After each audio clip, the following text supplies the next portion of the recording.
কয়লা চোর, কখনো গরু চোর, এরা ঘুরে বেড়াচ্ছে।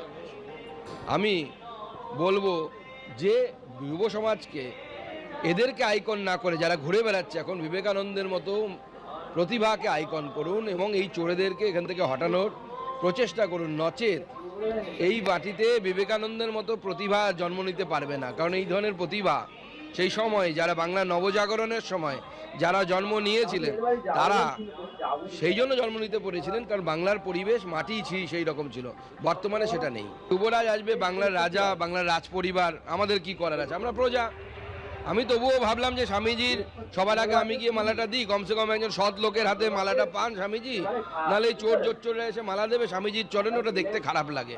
যাদের নাম কয়লা পাচারে আছে, গরু পাচারে আছে, তারা যদি স্বামীজির সামনে বড় বড় কথা বলে, তো ভারতবর্ষের সামনে কি চিত্রটা যাবে? পাল্টা আক্রমণ করে জয়প্রকাশ মজুমদার বলছেন, এরা চোরেদের কথা কিভাবে বলছে?